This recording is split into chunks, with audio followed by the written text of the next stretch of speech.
I didn't hear anything. No, it's GoToMeeting that tells you it's been recorded, but go ahead, Mrs. McIntosh. All right. Well, welcome everybody to Paths to Publication. We're grateful that you all are here joining us today. If you have been with us before, you should have received an email that lets you have access to Dr. Goodson's presentation from 2 weeks ago. If you have not registered and you would like that, feel free to reach out to us. But we'd like to thank you again. Past Publications is sponsored by the ELRC, Credella, as well as the Graduate Student Advisory Council. And we meet every 2 weeks at 10 o'clock for various professional development that'll help you with writing, grants, and research.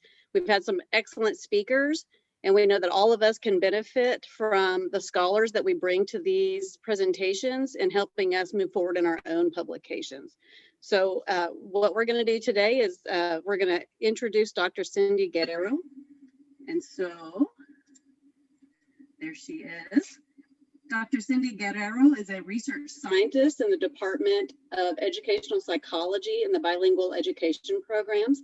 She's received her degree from Texas A&M in 2015 and currently is the lead coordinator for Project LISTO. Her research interests include language and literacy development of economically challenged, rural, and bilingual English language students and professional learning for teachers of economically challenged, rural, and bilingual English language students. She has helped to manage 4 randomized controlled trial studies across school districts in Texas. That includes over $36 million in federal funding, so it's very impressive. She has worked with research teams on numerous publications and journals, books, chapters, and reports. And so we are very pleased to hear what she has to share with us today. I'm going to stop sharing my screen so that she can now share with us.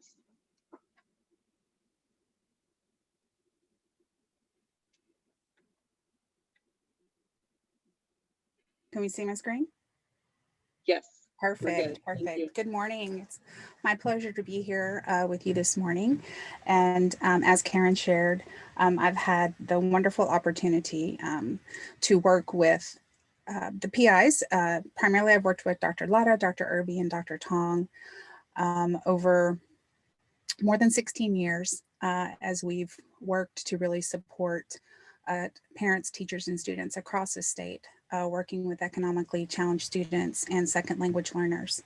So today, for this Paths to Publication presentation, I want to talk about some ways for us to really think about how to facilitate grant implementation. So we see here kind of this mountain, and we may think of the analogy as when we start a project or a grant, it is like climbing a mountain. You know, there are some challenges. It can be a beautiful view once you reach the top and you've accomplished your goals. Certainly it all begins with a proposal. That's the foundation. And then, you know, through competitions and different funding agencies, the award of the grant. So we're just going to touch based on some of the steps and a very simplistic version. Certainly, it's not as easy as these little landmarks you'll see today, but it's a representation of some of the steps for us to consider when implementing. And then we'll do some brain exercises in considering how to plan and to implement different components of a grant project. So we're going to assume that a proposal has been accepted, a grant has been awarded. So our first step would be to get IRB approval here at the university. Then we would move on to recruitment, you know, having consent forms and recruiting participants for your project. And then some kind of pre-assessment, some kind of baseline, whether you're working with teachers or students or principals, district leaders, in the community, whoever your population is, your participants, what is their level, either their level of achievement or their perceptions, some kind of a baseline measure. And then of course your intervention, whatever it is that you're implementing or working with those participants. So this could be professional development, implementation of a particular curriculum. It could be an exercise program, whatever, you know, context your research is grounded in. And then after the intervention, or even sometimes during the intervention, you may have ongoing assessment. But after you've implemented, you'd want some measure of post-assessment. So kind of like, where were they before? Then you have your intervention, and then what was the outcome? What was the post-assessment of your participants? Certainly data analysis, and all of these pieces are needed to finally get the data and the information to be able to work on publications and dissemination. So in some ways, working up this mountain is a pathway to publication. So I think it's really important that we consider what are some of the steps to get to that data. And of course, this is kind of linear. It doesn't happen like that in the real world. Oftentimes you'll have, an intervention and you'll come back to assessment, or you're analyzing data along, or you're publishing and disseminating along. But this is just kind of a rough kind of path. So today what we're going to do is we're going to work through a scenario. We're going to practice breaking down some project objectives into subtasks and consider some steps and resources needed to achieve those objectives. So I have a particular scenario for us today, but I want you to think outside of the box and think about how this may impact whatever project you're supporting, or maybe in your future work if you plan on writing grants and implementing grants. So certainly anytime that we are supporting a grant team, whether we're student workers, graduate students, interns, postdocs, coordinators, PIs, whatever role you are, we always need to be aware of some of these considerations that play into how we can implement. Certainly budget, right? That's a big driver. What is our budget to implement these projects and objectives? What are the policies and procedures? There's many levels of policies and procedures. It could be from your funding agency. NSF may have particular Oh, I policies. thought it was esta que está acá se llama Cindy. El hijo de ella es el que va a cargar el Dr. anillo. Rodriguez, Dr. Rodriguez, your mic is Dr. Rodriguez, your phone is on. Okay, I muted her. Okay, so certainly policies and procedures at different levels. Your funding agency, the university, which also requires IRB. Within our college, there's policies and procedures. If we're working on research grants, we also work hand in hand with CERD, who supports research. There's policies and procedures with that. Also, certainly thinking about our human resources, one of our most important resources. Who are the personnel? What are the skill sets that you have on your team?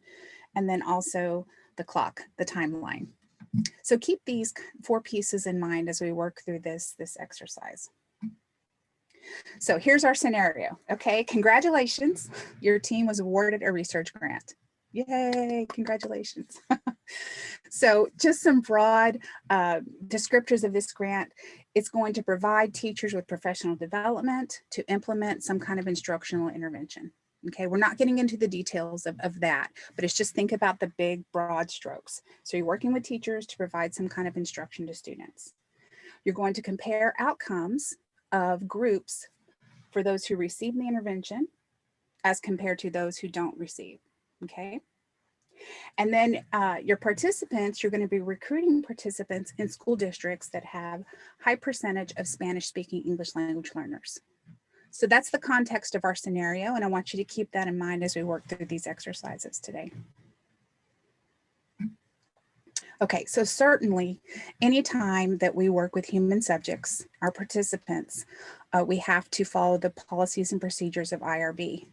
So this, I have a link here. I'm sure many of you are familiar with it. This is the Human Research Division of Research link. There are many resources here that you can browse through to become more familiar with what their policies and procedures are. And I took this statement directly from their website. Any individuals engaged in human subject research, whether it's faculty, student, or staff in the university doing it, or using any property of the university, must submit an application to IRB before any of that research can actually begin. So I have a few disclaimers as we work through this scenario. This is not an IRB training, okay? This is just thinking of some considerations for IRB. Each particular grant and project has its own unique IRB application based on what the goals and objectives are and how it's going to be implemented, okay? If you'd like to learn more, this is a great resource also on that website. It's called the Investigator Manual, and you can find it on the Division of Research website. It's very helpful, and you can kind of see it answers these different questions. Who can be the PI? How do I write this protocol? What is an appropriate recruitment method? So all of these different questions are addressed by the IRB manual that's available there. So it's a great resource for you to download and become more aware of the different procedures. Also, it's important to remind teams that it's the principal investigators that develop the full package and actually submit the IRB.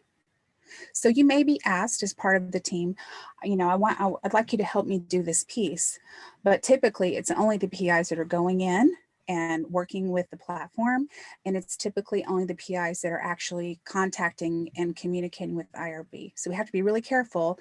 If I'm supporting, if I'm a GAR and I'm supporting a project and I was asked to draft a consent form, I don't want to call IRB office and ask all these questions. My first go-to is to coordinators and PIs in the manual. So leave that communication with the IRB reviewers to the PIs. That's their role. It's at that level. Oh, thank you, Matthew, for adding that link. So those are just some of the disclaimers. Okay, so back to our scenario. So as the principal investigators and coordinators of this newly funded research project, they're preparing that IRB package. You are asked as a team member to help facilitate these following objectives: to draft consent forms and to think about and prepare a plan on how to distribute and collect consent, okay? So we may think, oh, I've got to get consent. I'm done asking to sign a piece of paper. We're good to go. Just going to send it to them and get it back and we're done. But there's actually a lot of considerations to think about to implement that effectively. So let's work through some of this.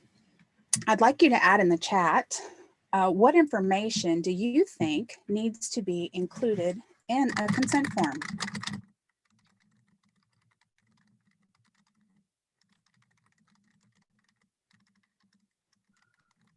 What needs to be on that form?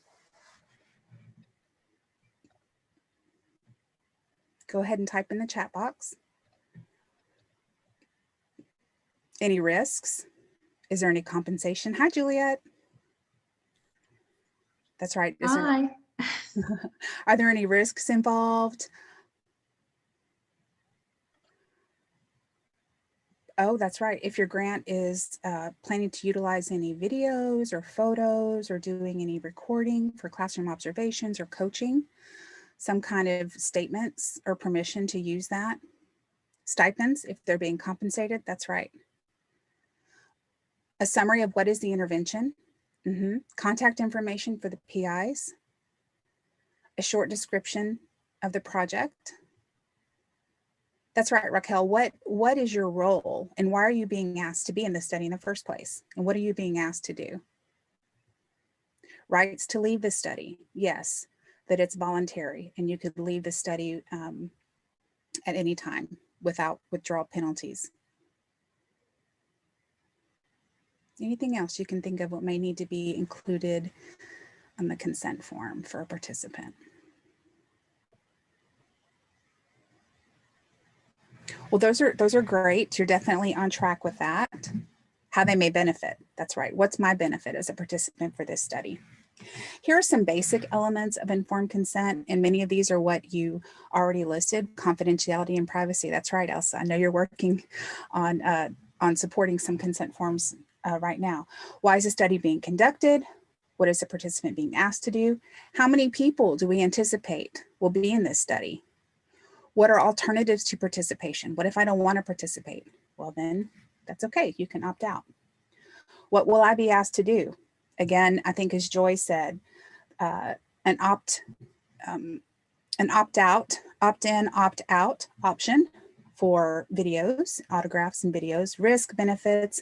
Does it cost me anything to be in this? Or will I be paid? Am I receiving any incentives or stipend? What information will be kept private and how is it kept private?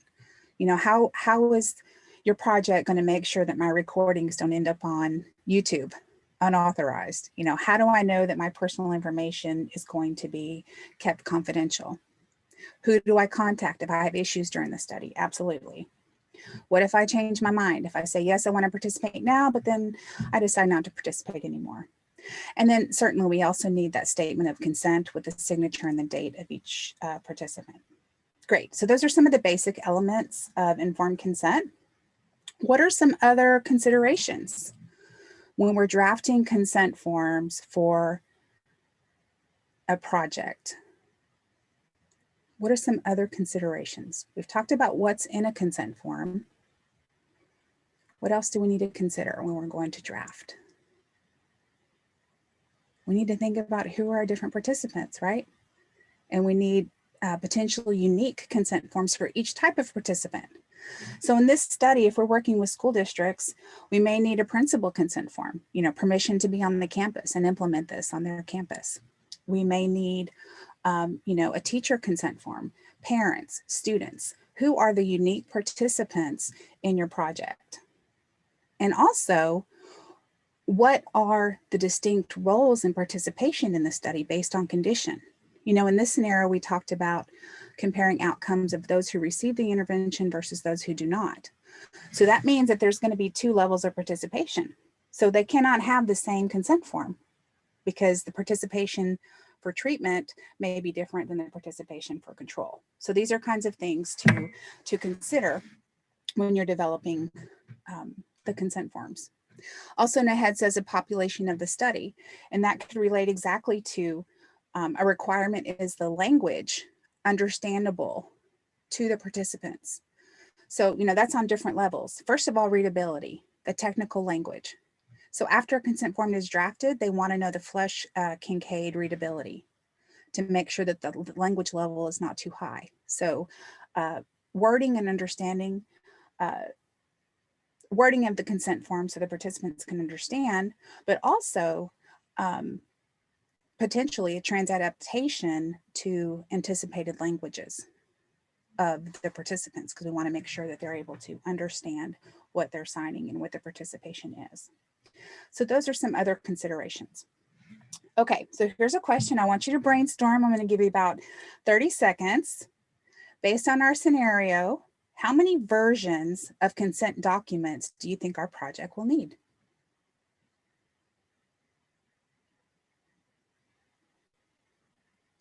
You're welcome to enter your guess in the chat.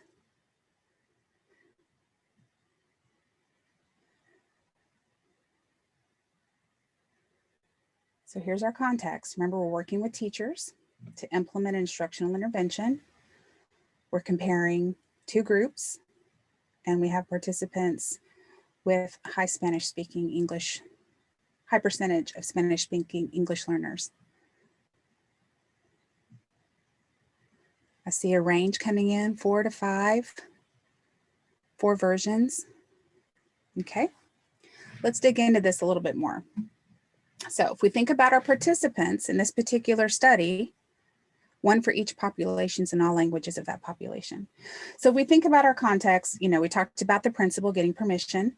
There's the teacher level. They're the ones that are going to be participating in PD, professional learning.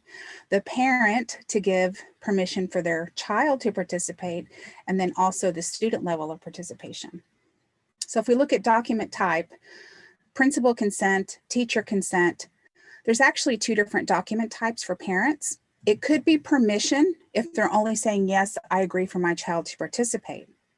But if the parent is an active participant and they're doing something themselves, then there's also that parent consent form. And then for students, typically 7 years of age or older, it's required to have student assent so that the student themselves are opting in or out of the project. So for this particular context, we would say it's parent permission. Okay, So then when we think about condition, we said we're comparing outcomes of groups that receive the intervention and those who do not.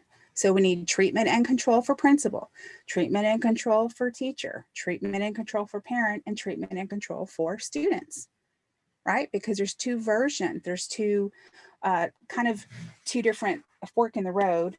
These people are implementing some kind of intervention and their participation includes this versus maybe these people are typical district curriculum and their participation includes these. So there's these different versions of documents. When we think about the language, typically the principal and the teacher, the fluency is English in a Texas context. Certainly if you're doing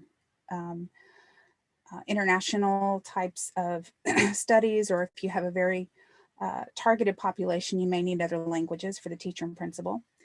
But we do know our context says we're working with school districts with high percentage Spanish speaking English learners. So that means there's a great chance that our parents may be Spanish speaking and Spanish reading and the students as well. So when we think about language, we need to make sure to have those versions for the parents and the students.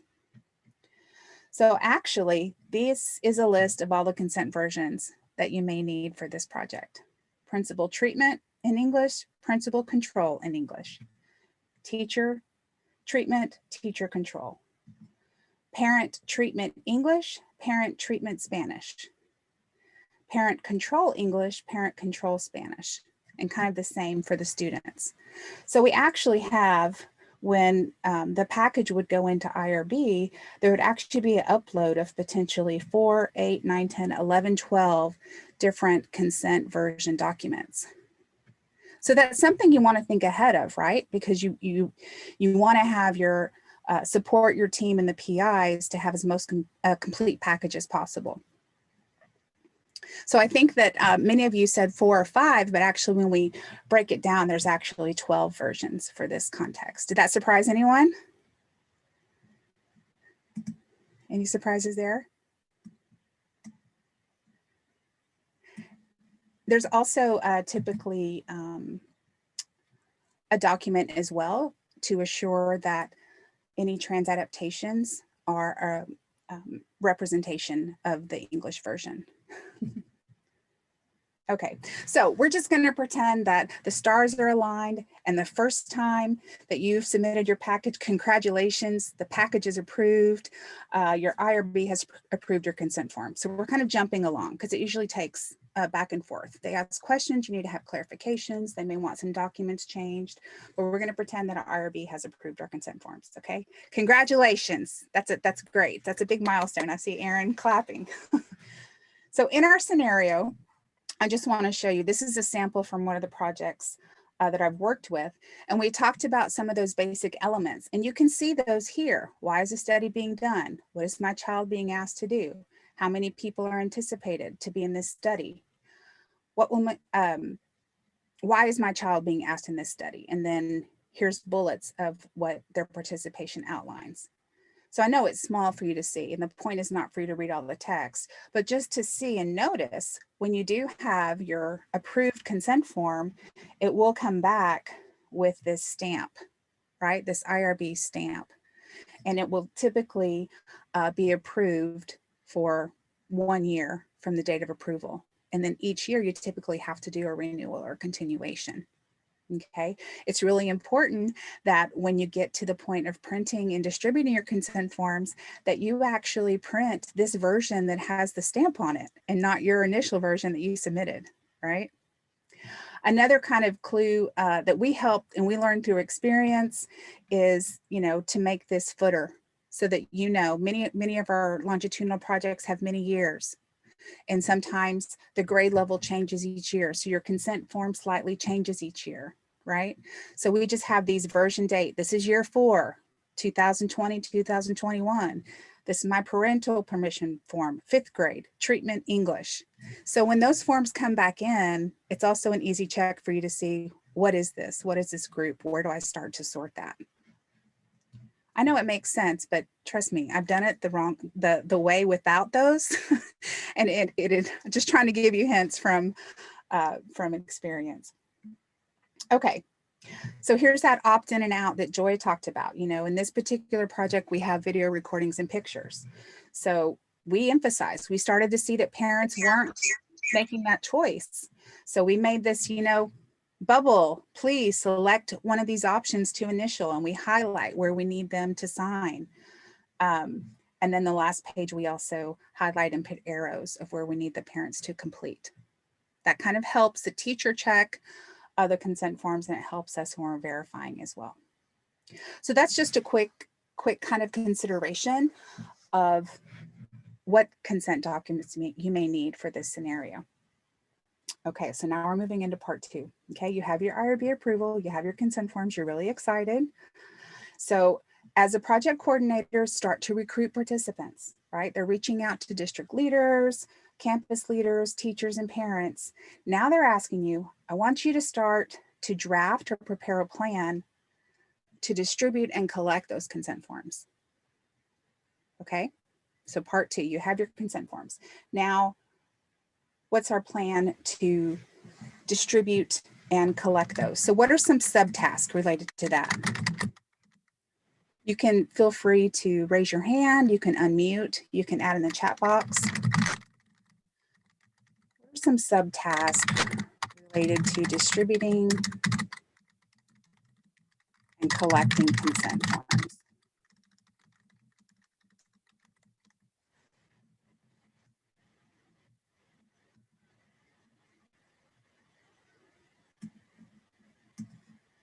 Scheduling, what is the timeline?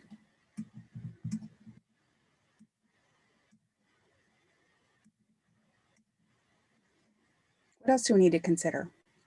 We have our forms, we need to get them out to our participants, get them completed, and get them back. Printing the forms, Phoebe Yao is talking from experience.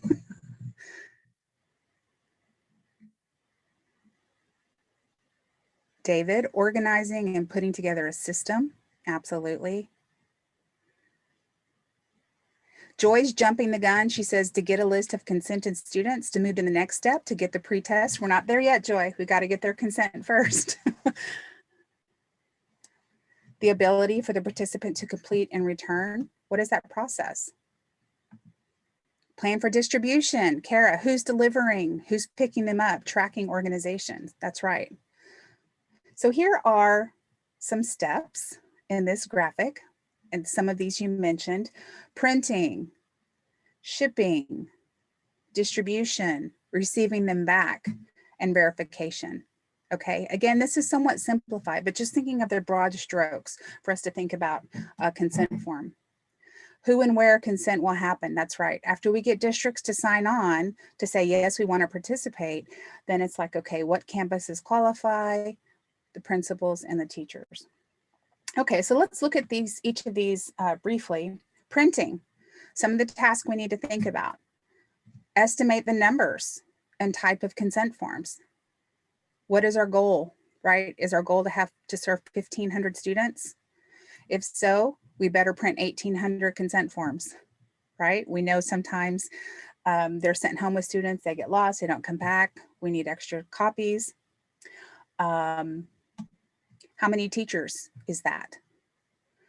So how many, English and Spanish? Are we going to print the English on one side and the Spanish on the back? Or is the consent form going to be all of the English attached with the Spanish staple so they have access to both languages? Those kinds of considerations.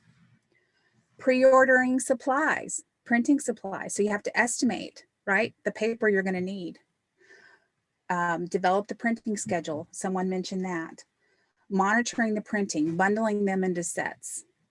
Some of the resources we need to consider, of course, a quality printer. What toner do we need? Do we need color toner? Do we need waste cartridges? Do we need color paper? One of the things we've done in some of the projects I manage is we have a designated color for each type. So we know if something comes back and it's salmon, that is a treatment teacher. If it comes back and it's baby blue, that's a control teacher.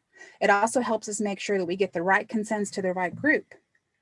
We don't want to send a treatment teacher that gets a $2,000 stipend. We don't want to send him or her the wrong consent forms to say you only get $1,000 because your participation isn't, when you're dealing with those kinds of levels of participation and stipend, you want to make sure you get the right consent forms to the right groups. Staples, paper clips, and rubber bands. Those are some of the things to think about, certainly. Shipping. We've got to create an Excel file with all the addresses for these people. Who are the names of our potential participants? How are we going to generate labels? Do you have a partnership already with FedEx or UPS, or is it US Mail? Are we going to schedule the pickup for a shipping vendor to come and pick up all these packets of consent forms? Or are we having people, staff members take them and drop them off? How are we tracking the shipments? Certainly important in that Excel file to also copy the tracking number. So you can say, oh, John, we sent yours out Tuesday. Let me see. Oh, guess what? Your front desk secretary signed for it on Wednesday. Can you go check with them? Right? So thinking of all those kinds of tracking pieces as well. Some of the resources we need to consider. Envelopes, like shipping envelopes, big enough for the consent. Sometimes boxes, if you have multiple teachers at a campus. Folders, maybe you have some teacher resources in a folder. Shipping labels, all of these kinds of things. Now, I don't want to overwhelm you, but I think it's important to plan for these things, because if you go in and you're like, I'm going to print my consent forms, and you don't have the labels and the shipping and all of these things, you're stuck in your tracks, and that can really impact your timeline. So if we think about distribution, I think one of you mentioned this process for distribution. How, once the consent forms get to the campus, how are they going to get out to the students? What's the process? Laying that out for your participants, giving them resources and guidance on what the process is and what the steps, communicating that to them, providing resources to make that easier to implement, maybe to checklist for the teacher. First, we need you to do this and then do this so that they can follow the process. A blank roster. So as consent forms come back, they can keep track of who's returned and who hasn't. What other information do you need? Do you also need the teacher to give you the district ID number, because you're going to be collecting student data on them later? So kind of pre-thinking all of this so you streamline it for your participants. Here's an example of one way that one of the projects we help to communicate the process with our participants. These are slides. We recorded a module and give them a link so they could watch it at any time, and it guides them through the process. So I just want to go through this really quickly. So we say, the objective is for you to become familiar with our process and identify the date that FedEx is going to pick up your consent forms. So we tell them what's in your package. You have your teacher consent forms, your roster, student assent, because the students have to say if they want to participate. The parents have to give permission. We also provided a TAMU pencil, right? If they bring it back, whether it's signed or not, whether they want to participate or not, here's a pencil, a little incentive to get the kids to bring it back. Also, return prepaid postage. So they've collected it. They've got to get it back to you. You've got to make sure they have a way to get it back to you that's not at cost to them, right? And that's a consideration. You have to have that label when you initially send it, the package to them. So it's all not linear. You have to really think about the process as a whole. For our particular project, it was tricky because we had some districts that were District of Innovations and some districts that started later in that school year. Well, we didn't want to wait till August 26th for all of our districts to start, right? We had some districts starting on August 13th. So we had to think about, let's have these windows based on the district start date. And then let's schedule with FedEx when they're going to pick up the consent forms. We provided instructions for the principal to outline so they would be aware of what's going on. Of course, the incentive. We provided a blank student roster with information. So as they collected consent forms, they could fill out the information we needed and track that. We also, gave them instructions. This is the process, and we tried to color code it and make it kind of step-by-step for them to follow. And these are some of the supports that we provided the teachers so that they could have that, they could facilitate the process and get those consent forms back to us. So those are some considerations. When we think about receiving, so now they're coming back to us. We have to develop a process for for them to return it, like we talked about, the timeline. Tracking the shipments. Maybe Nilsa says, I shipped my consent forms on Friday. So, well, it's been a week and we haven't seen them. Again, having their tracking number from the label that we made before we even shipped it to them to be able to track where that package may be. And then verifying. So let's pretend that we get our consent forms back. We still need to have our team members go through a process to verify consent. Look at the signatures, make sure they're all complete. Follow up with teachers. I have 5 consent forms. Do you have any more coming? Or I noticed that Cindy's parents didn't sign in the back. Is it possible for you to get them to fill out another one? So really verifying that all the T's are crossed and the I's are dotted. And also the plan for confidential storage. So once you get them, how are you going to organize them and where are you going to store them? So all of that process, your output from that allows you to provide or to develop your consented participant roster. And that's the foundation for you to implement your project, because that tells you who you're able to work with, who you're able to provide the intervention to, who you're able to assess. Okay, so I want to open this up a little bit. I know we talked about a lot of details and kind of got down to some of the minute details, but I want you to consider, we talked about these icons you see. We have budget, human resources, who's on your team, what skills do they have, what skills could be developed, policies and procedures, and timeline. So how do these impact this process of trying to distribute and collect consent forms? So let's talk about budget first. Just unmute yourself and just yell out. How does budget impact this process? What are considerations for budget? How many people you have on your team? How many people you have on your team? Okay. What's your human resource capacity? What else is another budget consideration? How much money did you put for the shipping? How much money do you have in shipping? That's right. Was shipping part of your project budget, or do the PIs maybe need to, move things around because maybe there's more shipping costs than you anticipated? What else? What's another budget consideration? How many participants you can have? How many participants you have, and how does that impact budget, Andrea?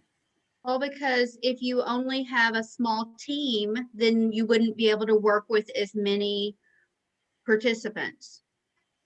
So typically when a proposal or grant is awarded, you've already said how many participants you've targeted, right? And your budget is already laid out to say, I'm just going to make up a number. We have $1 million to serve 1,500 students over 3 years, right?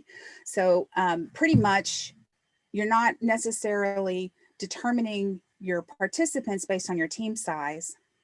Usually your participant is already determined. Your participant number is already determined.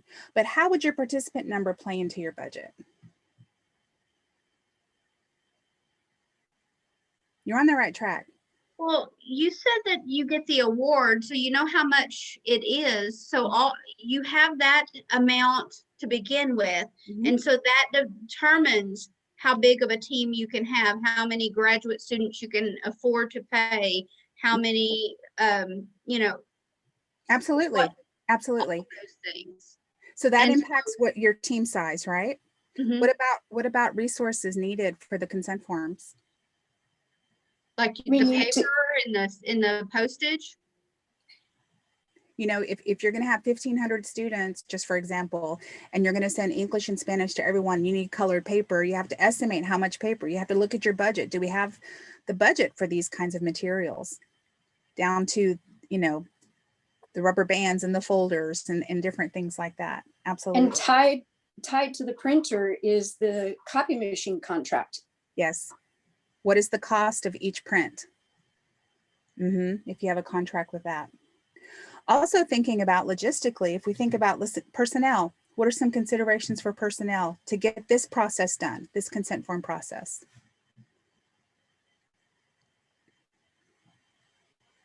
Actually, this is challenging now with the COVID. So you need to manage your team in order to, like, some of them go in certain days to print and some go in certain days for labeling and make all of the shipping things.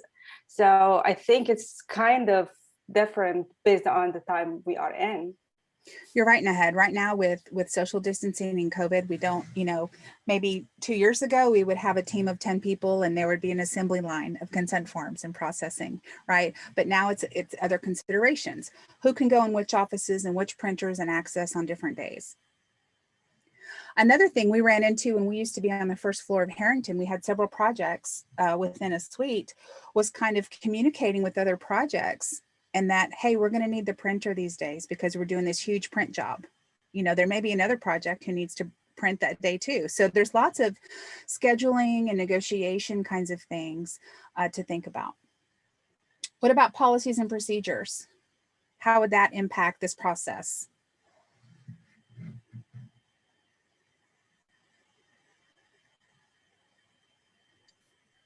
Clearly, I mean, when we were sending out the consent forms and collect back the consent forms, we ought to be very careful of collecting those informations. That's right. Yeah, like yes, whether they give the permission of video photos, whether they would join the studies. Some students have different requirements, like they would like to join the study, but they refuse to give the permission of videos and photos. We ought to be very careful of collecting those informations to follow the IRB policies. So he's talking from experience on teams of processing and verifying. When consent forms come back, maybe the parent says, yes, Cindy can participate, but I don't want any videos or pictures taken of her. So we have to make sure to note that. And when it's our turn to do classroom observations, we communicate with the teacher that that student is not in view of the camera, right? So it's that level of processing and verifying. What about timeline? What are some considerations? Typically, implementation in schools, I'm just going to say this project is going to start at the beginning of school, August, September. So when do you think this consent form preparation process may need to start? Probably in the summer. In the summer, in terms of like the printing and shipping or the preparation?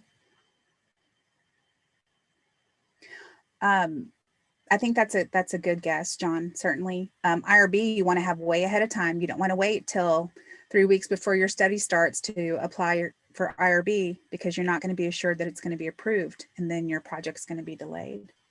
Another consideration, policies and procedures in the college. We work with CERD. So if we want to order these materials that we need, the paper, the shipping labels, all these kinds of things, we may have someone help facilitate that with CERD, but then CERD may not be able to order it that same day. We have to kind of think and plan ahead. It may take 2 or 3 weeks or a month for us to get these supplies. So we've got to back that up. Okay, let's order in May, right? To have our supplies in June, to start printing in June, to package and, those kinds of things. So really backing up that timeline and always leaving a cushion. CERD is the Office for Research and Development for the College of Education. So once a grant is awarded, they support with they do support in proposals and submitting grants, but they also have post-award.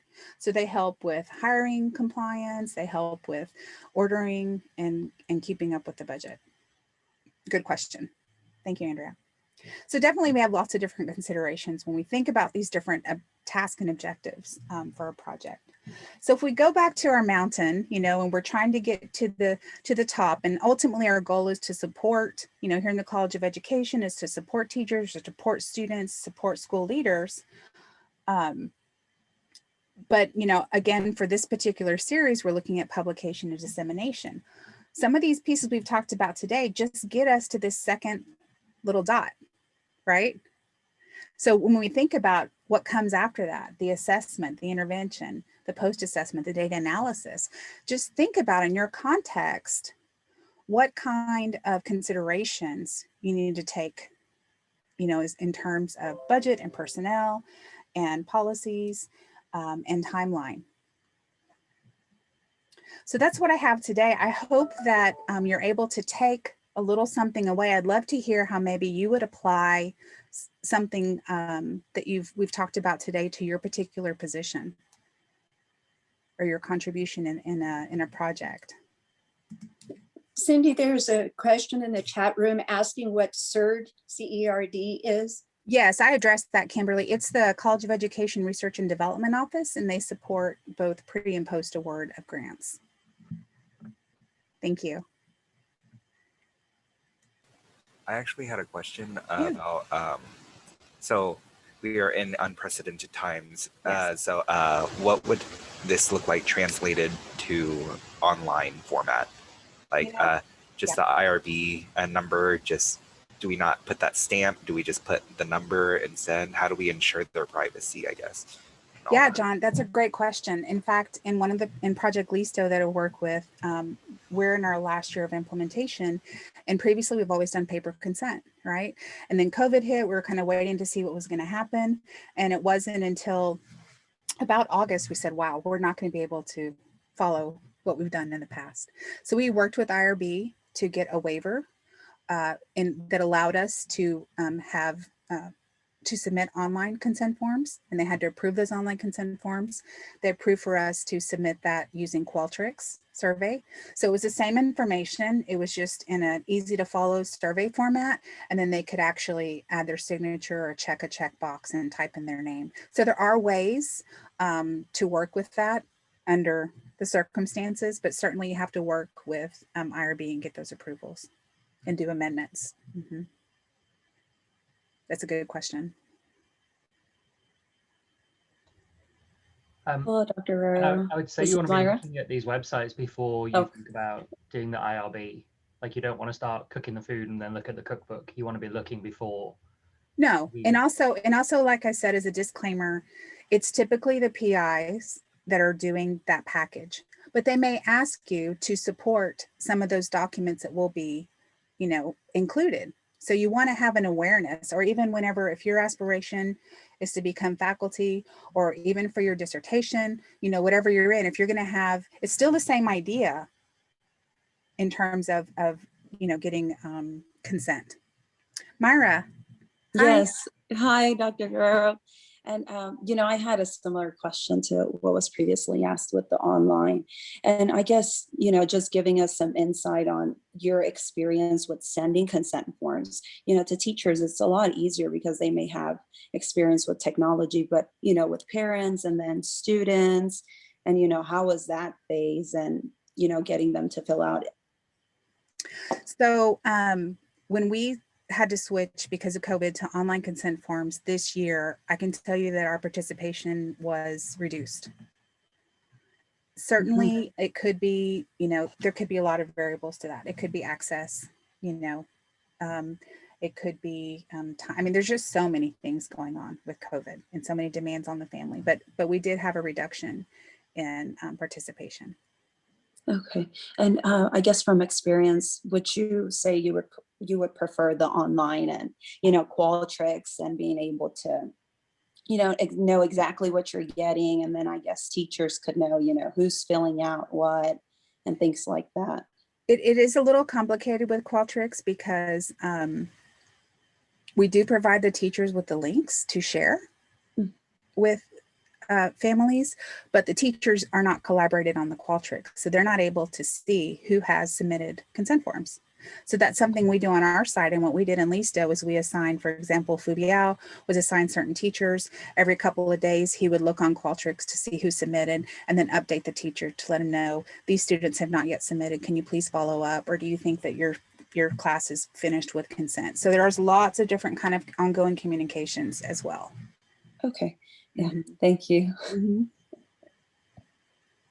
And actually, Myra, what we did this year is we asked the teachers and our school leaders, is online appropriate for your campus? Or some of them said, send me the paper, but also give me the option for online. Yes, and I was wondering that. Yeah. What so the we whole have handling. We have a combination of documents. both. Mm-hmm. Yes. Okay. Yeah, I was wondering that. I was like, okay, I would think that online would be better, but then, you run into problem of maybe parents not being able to complete this online. That's But right. hopefully, post COVID now, everyone has a little bit more of experience with technology, and so it may make it easier. You would think so, but we also want to make sure that our participants feel like fully informed and they're able to ask Yeah. questions, so we want to have the opportunities, whatever's going to get us the most return and participation. So certainly offering both of those helps support that. Oh, that's great. Thank you. So I know our presentation today was really focused more on like developing consent forms and kind of thinking about distributing and receiving, but I hope that you take, the considerations of budget and personnel and timeline, all of those into other activities. So, that you're working on or you're supporting. So you can think about, wow, I'm helping this, but maybe I should really think about my timeline and back that up 2 months, because these are considerations. So any takeaways from today before we wrap up?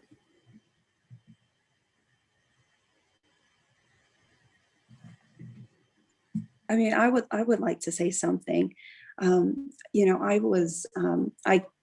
did an online survey because I was interviewing teachers, but this is only at the teacher level, just getting their experiences. But I had never considered, like what it really takes and all these consent forms. And initially my response to your question about how many consent form versions would you need, I said 5.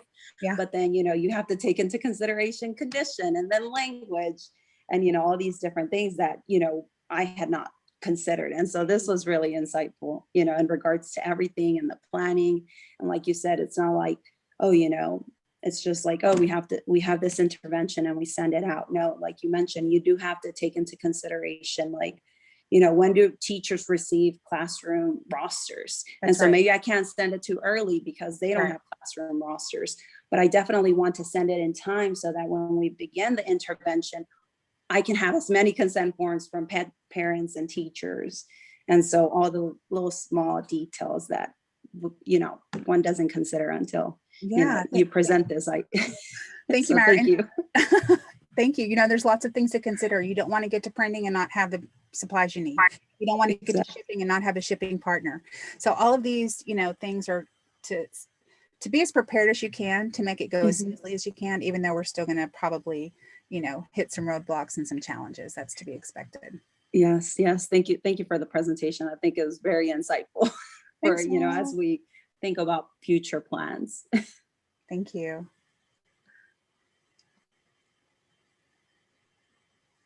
Let's give Dr. Guerrero a show of our appreciation. You can show applause in your chat or what have you, but we definitely appreciate your presentation. Also, we will have this recording and have access to that. And the information in here is extremely valuable. So if you know someone who could not make it today, you might have them reach out to us so that we can make sure that they get access to that recording. But we will be sending that out to those of you on the listserv. So just know that that's also another backup for you guys to look at and to go back over that information that was shared, because it's a lot of information, but it's very important. Are there any final questions? Oh, yes, Matthew, look at the school calendar. Yeah, you've got to look at the participant calendar. When do they start? When is their spring break? Testing? When are they going to be testing in the district? We didn't get to pre-assessment yet, but when you do get to the point of testing your participants, you don't want it to align with their benchmark testing in the district. So there's lots of logistics there too. Oh, thank you, Nilsa. When you were talking about like planning the office and the laptops and GAs and funding and all that stuff as well. I think one thing I've come to realize is that the university, like the IDCs, the university will take a chunk of your grant money as well. So if you think you got $1 million, when it arrives on your desk, it's not $1 million anymore, because there's all these pieces that come out on the way. Do you want to just talk about that for 30 seconds? Well, I think that's really more at the PI level and the coordinator level in terms of like, what is our actual budget? And then where, what we propose and then implementation, there may be some minor shifts, and there may even be some leverage depending on your funding agency to slightly shift funds where they're needed. Like you come across something like shipping is going to be more than I thought because now we're in COVID. We're not able to go deliver. So then you talk with your program officer, you make your case and justification and see if there's any room to make any adjustments. Absolutely.